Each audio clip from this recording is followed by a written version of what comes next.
You ever hear people say that some dogs are just meant to find their humans? That no matter how many no's come first, somehow the road twists just right, and your paws end up exactly where they belong? Well, that's me. I'm Indy, part Labrador, part Husky, all heart, and about 100% trouble. But before I became Mama's shadow, her road trip buddy, her beach-loving snuggle boy, I was just a tiny puppy looking for a forever home. 7 weeks old, paws too big, ears that flopped like wet leaves, and a tail that wagged so hard it nearly knocked me over. Mama had said no.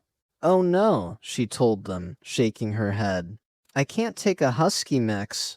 He'll chase my chickens. He'll run off and never come back." But the universe? It has a way of laughing at our plans. Because it was Christmas Eve, the night when hearts soften and magic seems to hang in the air. The sky was pale and quiet, and somewhere in the distance, you could hear the faint sound of carols. That's the night she met me. She looked down at this little bundle of fur curled up in her friend's hands, and I looked up at her with eyes that said, "I belong with you." She tried to resist. She really did. But she couldn't. She sighed, whispered, "Oh boy." And just like that, I had a home for Christmas. I didn't know it then, but that night changed everything. For both of us. When morning came, I smelled something amazing. Dirt, hay, wood smoke, and chickens. Oh, the chickens. They were everywhere, strutting and clucking like they ran the place. Mama carried me up the steps, and the door opened to warm air and a flicker of Christmas lights in the window. The house smelled like pine and cookies. I remember thinking, so this is home. But there was someone else waiting inside. A big Chesapeake Bay Retriever named Chiclet. Strong, wise, and every bit the queen of her domain. She looked at Mama, then at me, then back at Mama again, as if to say, "What is that?" I froze. She was huge compared to me, her coat the color of rich chocolate, her eyes calm but curious. And me? I thought I'd just met my new mom. From that moment on, I followed her everywhere. Right on her tail, through the kitchen, out the door, around the yard. If Chiclet turned left, I turned left. If she laid down, I laid down, usually right on top of her paw. She'd sigh and look up at Mama with this expression that said, "Seriously? You brought this thing home?" But even though she pretended not to like me, I knew she did. Sometimes, when she thought no one was looking, she'd lick the top of my head real quick. That night, as the fire cracked and snow brushed against the window, I curled up beside Chiclet's big, warm body. Her heartbeat was slow and steady, and for the first time in my short little life, I didn't feel unwanted anymore. Mama tucked a blanket around us and whispered, "Merry Christmas, little one." I wagged my tail, because I already knew. It was the best Christmas I'd ever have. Mornings on the farm felt like waking up inside a smell. Fresh dirt, wood smoke, hay, and underneath it all, the scent of Mama's coffee drifting through the cold air. I was small enough then that the world felt huge. Every sound was an adventure waiting to happen. The rooster crowed, I barked back. A leaf tumbled across the yard, I pounced like it was plotting something. Mama said I didn't walk, I bounced. The yard was my kingdom. I discovered puddles, sticks, and exactly how deep the mud by the chicken coop really was. The first time I dove in, I came out looking like a chocolate-covered donut. Mama groaned, "Oh, Indy," and hosed me off while I tried to bite the water stream. I thought we were playing. She thought I was impossible. We were both right. And those chickens, they fascinated me. All that fluttering and squawking and mystery. I'd creep toward them, tail wagging so hard my whole back end followed along. They'd scatter, feathers flying like snowflakes. Mama would yell, "Leave them be!" And I'd look back at her like, "But they started it." Chiclet was never amused. She'd trot over, calm as sunrise, plant herself between me and the flock, and give me that deep Chesapeake stare. No growl, just authority. I'd flop onto my belly immediately. I wanted her approval more than anything. She was my hero, my teacher, my dog mom. The farmhouse itself had 1,000 stories in every scent. The worn wood floors smelled like sunshine and soap. Mama's boots smelled of the barn. The blankets on the couch smelled like her and a little bit like rain. I learned every inch of that place with my nose. Sometimes, on cold nights, she'd sit by the window with Chiclet on one side and me on the other. I'd press against her leg, feel the warmth through her jeans, and listen to the soft rhythm of her breathing. She'd scratch behind my ears and whisper, "Good boy, Indy. You're getting better already." I didn't know what better meant back then, but the sound of her voice made my tail thump. If better meant more of this, more warmth, more love, more home, then that's exactly what I wanted to be. The seasons shifted quickly. Winter's snow melted into puddles I couldn't resist. By spring, the fields turned green and smelled like life itself. Mama planted things, flowers, vegetables, and I helped. I helped by digging exactly where she didn't want holes. She'd sigh, laugh, and shake her head. "Indy, you're lucky you're cute." And I was, still am. That first spring was when I truly learned what family felt like. Chiclet guiding me with quiet patience, Mama teaching me with gentle persistence, and me learning, growing, tripping over my own paws, figuring out how to be a good boy, one muddy day at a time. At night, I'd crawl onto my blanket, the smell of fresh earth still clinging to my fur, and close my eyes to the chorus of crickets outside. I'd think about all the things I'd discovered. The chickens, the mud, the love. And before drifting off, I'd always glance at Mama, just to make sure she was still there. She always was. If Mama was the heart of our home, then Chiclet was the soul. She wasn't just another dog to me. She was the dog, the kind every puppy needs to learn from. When I first came home, I thought she was my new mom. I followed her everywhere, from the porch to the barn, to the edge of the woods, and back again. If she lay down, I lay down. If she got up, I was right behind her, sometimes tripping over my own paws. She tolerated me, mostly. Every once in a while, she'd give this long, low sigh that said more than words ever could. Something like, "This puppy is exhausting." But she never snapped at me, never pushed me away. She just taught me, quietly, patiently. Lessons from the Chesapeake. Chiclet had this way of walking that made the whole world slow down. Steady, sure-footed, like she carried a secret she didn't need to share. I tried to copy her, but my legs were too short, and my body too full of energy. So mostly, I just ran in circles around her until I tripped over a stick. She'd stop, look down at me, and if she could talk, I know she'd say, "Patience, little one. Life's not a race." She had rules. Don't chase the chickens. Don't bark at the wind. And for heaven's sake, don't drink from the mud puddle. I broke all 3 before breakfast most days. But when Mama scolded me, Chiclet would nudge my shoulder with her nose, like she was saying, "It's okay, you'll learn." And I did. Slowly. Evenings were my favorite. That's when the world got quiet. Mama would sit on the porch, sometimes humming, sometimes just watching the sunset. Chiclet would curl up beside her, and I'd wedge myself somewhere in between, usually half on top of Chiclet's tail. The air would cool, and the smell of the day, dirt, grass, hay, would drift around us. Those were the moments that taught me what peace felt like. One evening, a storm rolled in. The sky went dark, thunder rumbled, and lightning danced behind the trees. I was scared, trembling, tail tucked tight, but Chiclet didn't move. She just stayed still, eyes calm, breathing steady. When the thunder boomed, she leaned against me. Not a big gesture, just enough to say, "You're safe. I've got you." That was her way. No words, no fuss, just quiet strength. I remember thinking, that's the kind of dog I want to be someday. By spring, Chiclet and I were inseparable. We'd explore the edge of the woods together. She'd sniff a trail, then glance back at me, her tail wagging slowly, an invitation. We'd walk side by side through tall grass, the sun on our backs, bees buzzing around the clover. Sometimes Mama would call from the porch, "Stay where I can see you two." and we'd glance at each other, knowing full well we were already farther than she thought. But Chiclet always led me back. Always. She had this deep, unspoken understanding of boundaries, the kind that came from years of loving and being loved. She never wandered far from home. She didn't need to. Home was enough. And though I didn't realize it yet, I was starting to feel the same way. My first real lesson.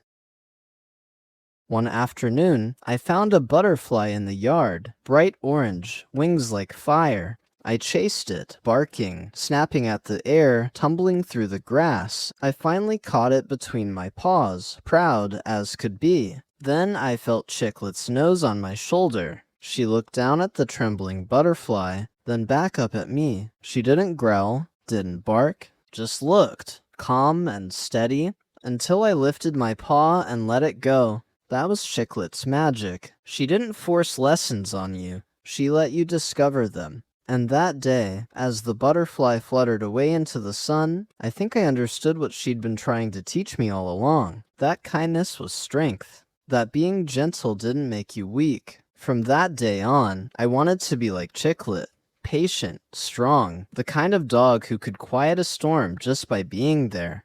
If there was one thing I was born to do, it was run. Not trot, not stroll, run. The kind of running where your ears flap like wings and the ground disappears under you. The kind where the world smells so good you forget everything else, even your name. That was me, Indy the runner. Momma called it no recall. I called it freedom.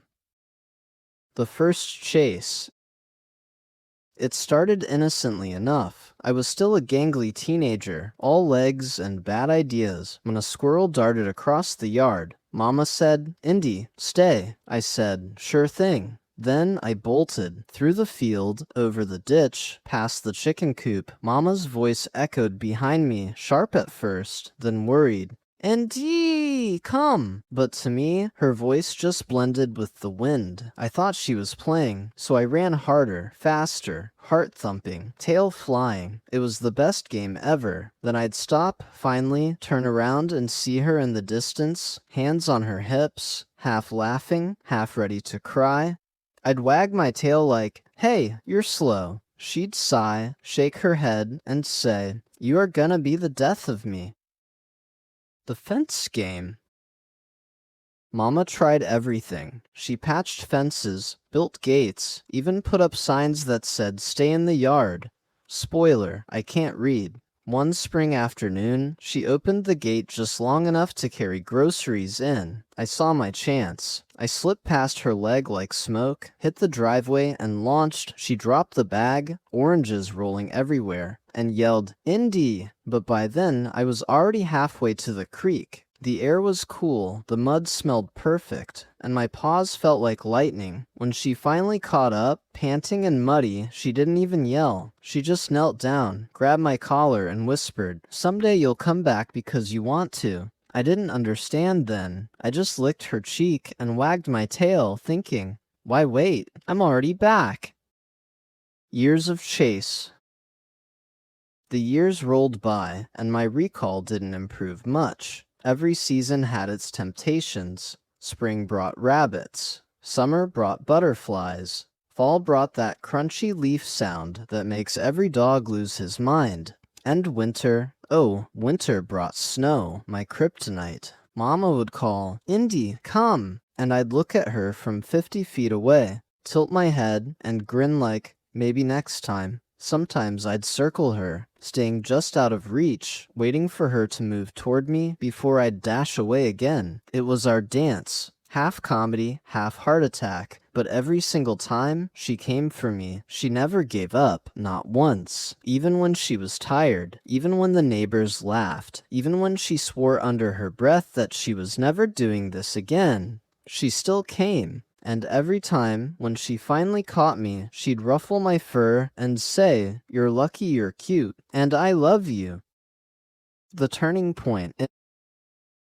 It took 6 years, 6 whole years, for it to click. I was older then, calmer. We were out walking one crisp autumn day, the air full of that sweet smell of leaves and wood smoke. Momma stopped by the field and said my name, just once, Indy. Her voice wasn't sharp this time. It was soft, hopeful. Something about it tugged at me. Maybe it was all the years of love packed into that one word. Maybe it was just finally time. I turned, and for the first time in my life, I came back. She froze like she couldn't believe it. I guess all that training in those classes worked. Then she laughed. This big, beautiful, teary laugh, and dropped to her knees, arms open wide. I bounded into them. Her face was wet, but her smile was bright. She whispered, "Good, good, good boy. You finally came back." And in that moment, I understood. That coming when called wasn't about obedience. It was about trust and safety.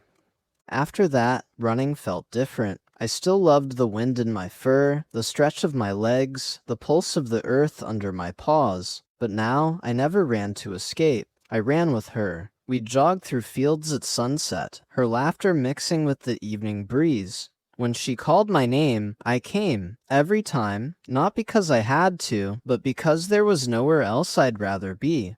Life on the farm had settled into a rhythm. Chiclet and I knew every inch of the place. Momma had finally stopped chasing me every time I ran off. Well, mostly, and things just felt right. But life, it doesn't always stay still for long. Grammy and the new pup. One day, Momma got a call from her mom, my grandma. We called her Grammy. She was gentle and kind, with hands that smelled like flour and soap and love. Every time she visited, she'd slip me little pieces of biscuit when Momma wasn't looking. She'd scratch that one spot behind my ears that made my back leg kick like crazy, and she'd laugh in that soft, knowing way that only grandmas do. But this time, when Momma hung up the phone, her eyes looked different, sad, worried. She knelt beside me, stroked my fur, and whispered, "Grammy's sick, Indy." Really sick. I didn't understand what cancer was, but I knew it wasn't something you could chase away or bark at to make it leave. Momma spent long nights on the phone, her voice breaking in quiet places. And then one morning, she said, "Grammy wants a dog, a Chesapeake." That's when Hunter came into our lives. He was beautiful, a deep brown Chesapeake Bay Retriever pup with eyes that looked like melted chocolate and an old soul already inside them. Momma said, "He's going to live with Grammy. She wants to have someone by her side." We all went to meet him. He smelled like new life, that sweet puppy smell of promise and innocence. Grammy smiled when she saw him. Even though she was weak, her hands shook a little as she reached for him. Hunter wagged his tiny tail, licked her fingers, and laid his head on her lap like he already knew she needed comfort. Momma cried that day, tears of both love and sorrow. I stayed close, watching, not really understanding why everyone looked so sad when there was a puppy around. But then, just a few weeks later, Grammy was gone. Momma didn't say much for a while. She'd stare out the window in the evenings, the way she used to smile fading into silence. I'd rest my head on her lap, and she'd scratch behind my ears without even realizing it, tears falling into my fur. Hunter came to live with us after that. He was supposed to be Grammy's dog, but now he was ours. A little piece of her love that stayed behind. He was so calm, even as a pup. He carried himself with quiet grace, the kind that made you feel safe just being near him. I didn't know it yet, but I was going to need that calm more than ever. The second goodbye. It was only a few weeks after Grammy passed when the house grew quiet again. Chiclet wasn't herself. She was slower, tired. She'd stand in the yard, watching the horizon, like she was waiting for something only she could see. I didn't understand. I kept bringing her sticks, nudging her to play, but she just smiled, in that quiet way dogs do, with their eyes, and licked my ear instead. Then, one morning, she was gone too. Momma held her, whispered goodbye, and I pressed my nose into her fur, trying to memorize her smell. Earth, sun, and home. I'd never felt pain like that before. The yard seemed too big, the house too quiet. Her spot by the window stayed empty, and I'd curl up there, waiting for her shadow to return. Even Hunter, little Hunter, who barely knew her, seemed to understand. He'd sit beside me, our sides touching, and together we'd listen to the wind moving through the trees. What they left behind. Losing Grammy and Chiclet so close together changed something in all of us. Momma tried to be strong, but there were nights when she'd sit in the dark and hold us both, her face buried in our fur, whispering, "I miss them so much." I'd lick her tears, and Hunter would press close on her other side, like we were both saying, "We're still here, Momma. We've got you." Chiclet had taught me how to be patient, how to stay close when someone you love is hurting. So I did what she would have done. I stayed, quiet, steady, right by her side. And somehow, in the middle of all that sadness, I felt her, Chiclet, in the wind, and Grammy, in the way sunlight still touched Mama's face. Hunter and I didn't replace what we'd lost. We couldn't, but we carried it forward, their love, their warmth, their lessons, like footprints we'd never step out of. That spring, when the first flowers came up through the dirt, Momma knelt down and whispered, "They're still with us, boys." And I think we both believed her. Hunter and I grew close after that. He filled a space I didn't know could be filled. He didn't replace Chiclet. Nothing could. But he brought a new kind of calm, the kind that let Mama smile again, even if her eyes were still wet. When the nights were quiet, he'd curl up beside me in Chiclet's spot, and our paws would touch. He didn't have to say anything. We both knew what we'd lost, and what we still had left. Momma called us her boys. She said we kept her going, but really, she kept us going too. That's how we made it through. Together, Momma, Hunter, and me. 3 hearts still learning how to heal. After Chiclet passed, something changed in me. The world got quieter, not empty quiet like before, but peaceful quiet, the kind that made me want to listen instead of run. The quiet mornings. Momma said it happened overnight. One day, I was that wild pup who never came when called, and the next, I was just still. She'd step outside in the early mornings, coffee steaming in her hands, and I'd follow, my paws soft on the dew-wet grass. We'd watch the sun climb over the trees, turning the fields gold and warm. I didn't bark, didn't chase the chickens, didn't run. I just sat beside her. Sometimes she'd whisper, "Good boy, Indy," in that soft voice that carried everything: grief, love, pride, and a little bit of awe. Hunter would join us, yawning that big puppy yawn. He'd rest his head on Mama's knee, and I'd lean against her other side. 3 souls watching the world wake up together. It was simple, but it was everything. Spring turned to summer, and summer to fall. With each season, Momma smiled a little more. The sadness in her eyes didn't go away, but it softened, like clouds thinning after rain. She laughed again. Real laughter, the kind that started in her chest and made her eyes sparkle.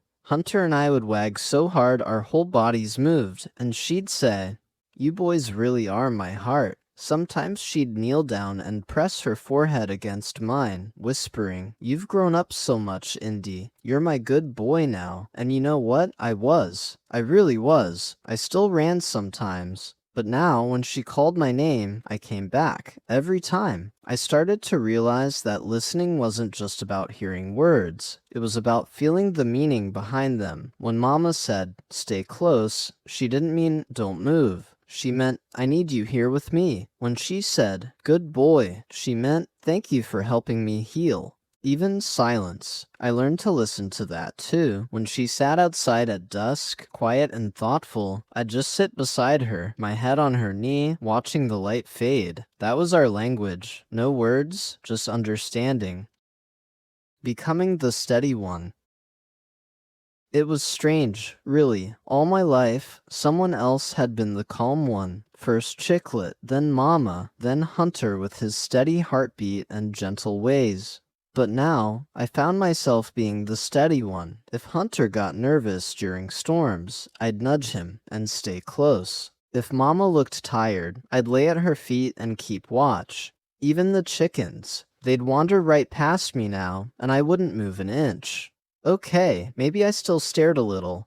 Old habits die hard. The wild puppy, who once drove everyone crazy, had finally learned what Chiclet had tried to teach me all along, That love isn't just excitement. Sometimes love is stillness. It's showing up and staying, even when the world goes quiet. At night, Mama would call us inside. I'd curl up on my blanket near her bed. Hunter snuggled beside me. Sometimes, in the quiet dark, she'd whisper, "Good night, my boys. Love you both." And I'd thump my tail softly against the floor, because I knew she meant it, every word. As I drifted off to sleep, I'd think about Chiclet, about Grammy, about the way love doesn't end. It just changes shape, and I'd smile, because somehow, in all the chaos and loss, we'd found peace again. By the time a few more seasons passed, our home was peaceful again. Hunter had grown into a strong, handsome boy, and I had finally figured out that sitting still was sometimes better than running wild. Mama smiled more now, and her laughter, that sound we'd missed for so long, came easier.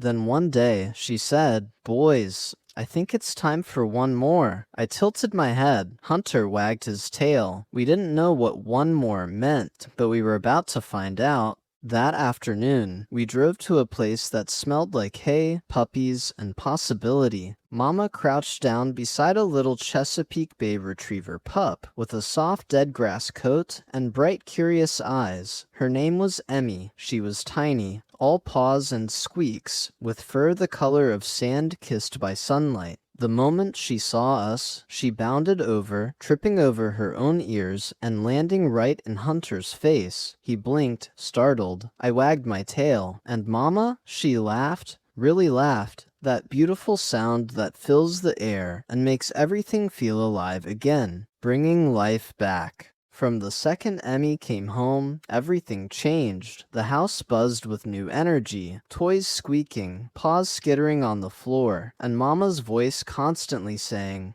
"Emmy, no, oh, Emmy," followed by laughter. It reminded me a lot of myself when I was her age. A tornado of fur and love and chaos. Hunter took it in stride, but I wasn't so sure at first. I'd gotten used to calm days and quiet evenings, and suddenly, there she was, nipping at my ears, stealing my toys, following me everywhere like a shadow that never stopped wagging. For a while, I'd sigh and give her that same look Chiclet used to give me, that "puppy, please, not now" look. But Emmy never took a hint. She'd just bark once and bounce right back at me. And you know what? She made me feel young again. I started showing her the ropes. How to walk beside Mama without pulling. How to sit and wait for treats. How to stay when Mama said stay. Okay, I wasn't perfect at that one myself, but I was trying to set a good example. Sometimes she'd run off toward the chickens, and Mama would shout, "Emmy, leave them be." And I'd bark once, race ahead, and herd her back like, "Trust me, pup, you don't want to mess with the chickens." Hunter helped too. He was always patient, always gentle. The calm to her storm, the balance to her energy. We made a good team. Mama would look at the three of us and say, "My pack, my beautiful crazy pack," and her smile. It was everything. Emmy had this gift. She could make Mama laugh even on the hardest days. The kind of laugh that comes from deep inside, the kind that makes her eyes shine again. She'd zoom around the living room, her little paws sliding across the floor, Hunter and I chasing her in circles, while Mama cheered us on. When we all collapsed in a pile at her feet, panting and grinning, she'd say, "This is heaven, just us," and I believed her. Having Emmy around filled the house with a different kind of peace. A lively one, full of love and laughter and the sound of tiny paws. At night, we'd all curl up together, Hunter on one side, me on the other, and Emmy right in the middle, snoring like a tiny tractor. Mama would lean back, stroke our fur, and whisper, "I love you all so much." Her voice would tremble sometimes, but it wasn't from sadness anymore. It was from gratitude. We'd all been through so much. Loss, change, learning, but somehow we'd built something beautiful out of it, something strong, a family. Emmy brought light back to our home, and I realized then that Chiclet and Grammy's love never really left. It just found new ways to shine. Through Hunter's calm, through Emmy's joy, and through the way Mama smiled again. There's something about the road that feels like forever and home at the same time. The first time Mama said, "All right, boys, we're going on a trip," I didn't know what that meant. But when she opened the van door and I saw the blankets, the food bowls, the toys, and the soft bed right in the back, I knew this was going to be something special. Hunter wagged his tail like he'd been waiting for this his whole life. Emmy jumped in and immediately tried to take my spot. Mama laughed. I sighed, and off we went. 3 big dogs, 1 brave woman, and a van full of dreams. The van smelled like adventure, a mix of leather seats, Mama's coffee, and dog treats. The air coming through the window carried stories of every place we passed. Fresh-cut grass, rain-soaked pavement, barbecue from some roadside stand. We drove through towns that blurred past in a flash of color, over hills that rolled like soft waves, past fields wide enough to make the sky look endless. Sometimes Mama sang along to the radio, sometimes she just smiled quietly, one hand on the wheel, the other reaching back to scratch my head. I'd rest my chin on her shoulder from the back seat, watching her smile in the mirror, thinking, this is what forever feels like. Every few hours, we'd stop somewhere new. Sometimes it was a park, sometimes a field with tall grass. Once, a quiet rest stop where the trees whispered secrets to the wind. Hunter always jumped out first, ready to stretch, sniff, and scout the area. Emmy darted after him, tail spinning like a helicopter, and me? I'd step out slow, take a deep breath, and let the world fill my nose. Earth, wind, faraway rain, freedom. Mama would stand beside us, camera in her hands, smile on her face, saying, "Look at my babies. Happiest travelers ever." She wasn't wrong. We didn't care where we were going. We just loved being together. That van wasn't just a vehicle. It was a moving piece of home. Finding the Gulf.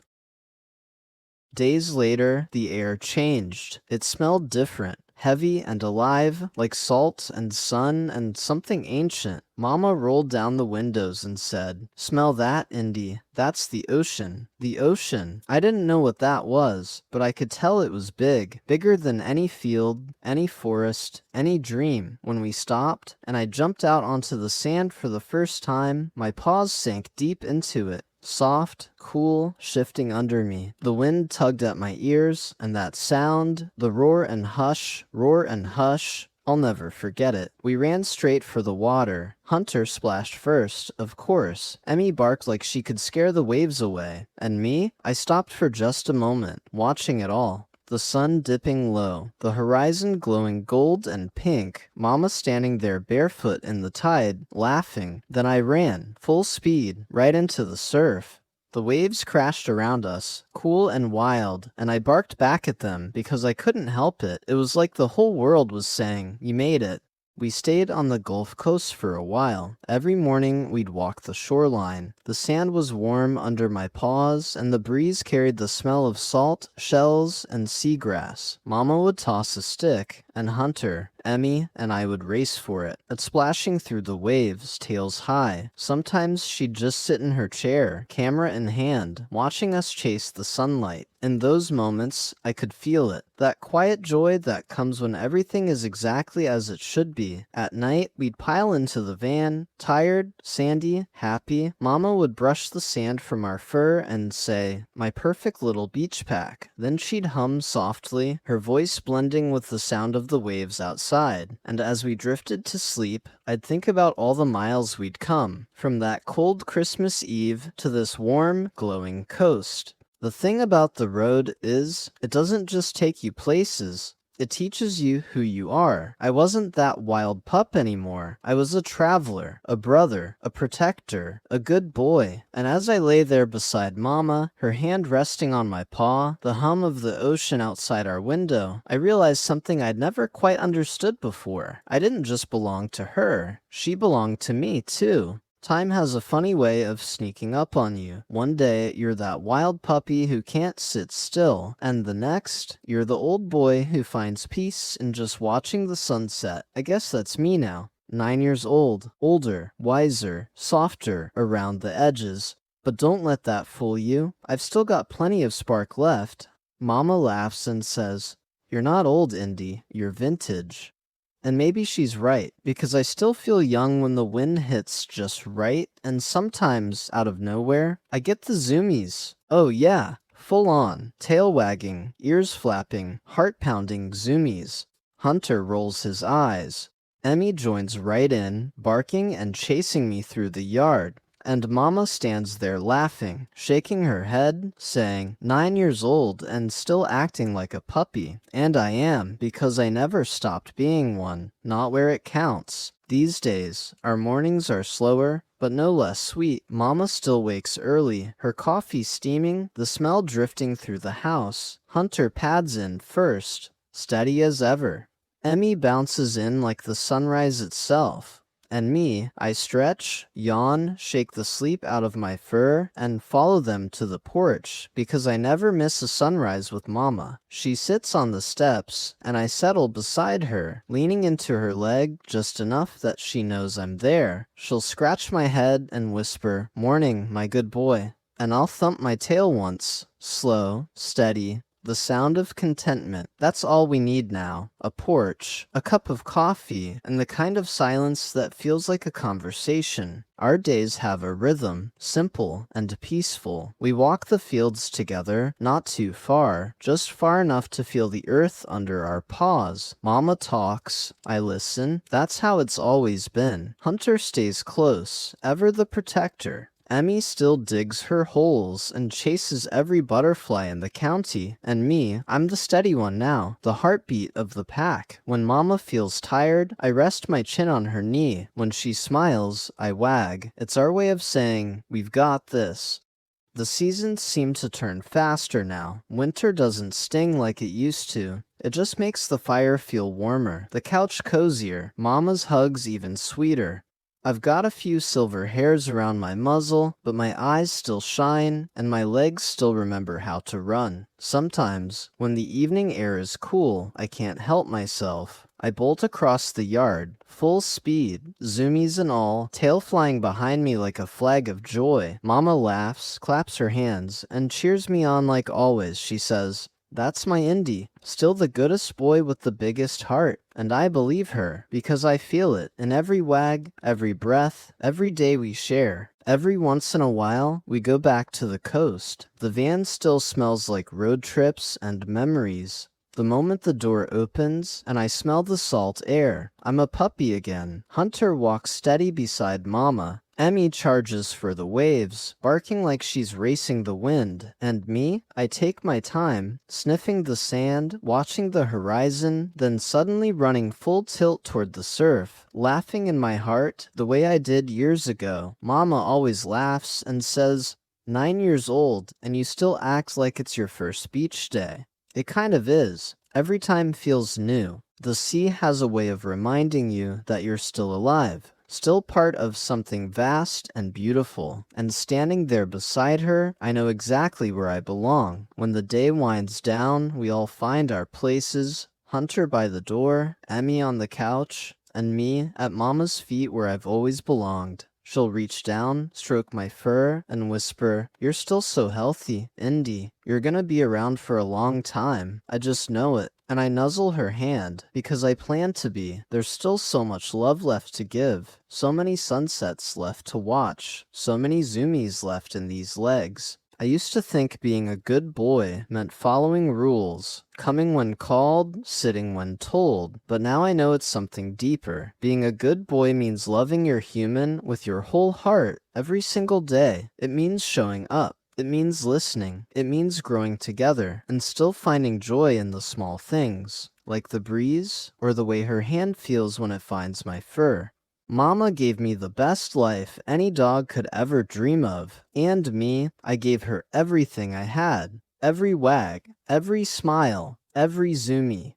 So now, when she calls my name, I still come running. Not because I have to, but because I always will. I'm her boy, her Indy, 9 years old, still healthy, still happy, still the goodest boy. The love of her life. If I could speak in words Momma truly understood, I'd tell her that she's been the greatest part of my life. Every adventure, every sunrise, every belly rub and stormy night, all of it led back to her. 9 years, 9 beautiful, wild, unforgettable years. That's how long it's been since the night she looked down at a trembling little pup on Christmas Eve and said yes, even when her heart told her to say no. And because of that one choice, my whole world began. I think about all the moments we've shared, the farm mornings with the smell of hay and dew, the long drives in the van with the windows down, the beaches where the sun dipped low and turned the water gold. I think about the laughter and the quiet tears, and the way she always looked at me like I was something rare and wonderful, even when I was covered in mud and chicken feathers.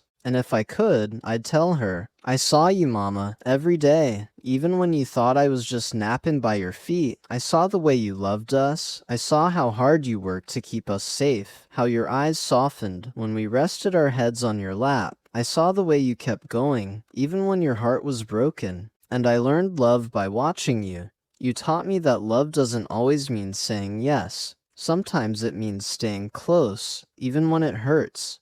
You taught me patience through every muddy paw print, every runaway adventure. And you taught me peace through every quiet night we sat together, the world still, your hand on my fur. You gave me everything a dog could ever need, a home, a family, a purpose. And in return, I gave you my heart. Every wag, every smile, every ounce of loyalty I had to give. Your forever boy. You always say I'm the love of your life, but the truth is, Momma, you're the love of mine too. Everywhere we've been, every state, every trail, every stretch of sand, you've been the center of it all. And even when the seasons change and the road eventually ends, I'll still be there, in the seat beside you, in the quiet hum of the van, in the wind that brushes your hair just so. Because love like ours doesn't fade, it just shifts. From touch to memory, from heartbeat to horizon, you'll feel me when you need me most. When the morning light hits the porch just right. When the tide rolls in and carries the scent of salt and sun. When you whisper my name under your breath, and the air suddenly feels a little warmer. That'll be me, Momma, always me. Until then, I'll keep living every day you give me. 9 years strong, healthy and happy, still running, still zooming, still making you laugh when I steal your socks. And every night, when you tell me I love you, I'll thump my tail once and think, I love you too. Always have, always will, until the end of forever. I was once the puppy nobody wanted, but you saw me, you took me home, you gave me a life filled with everything a heart could ever hope for. And in the end, that's what love really is, isn't it? Finding your person and never letting go. I'm her boy, her Indy, her heart, the love of her life. She gave me everything, a home, a family, a life filled with love. And in return, I gave her my heart. I'm her boy, her Indy, and I'll love her for all my days. Thank you so much for watching Indy's story. Please subscribe for more of our adventures.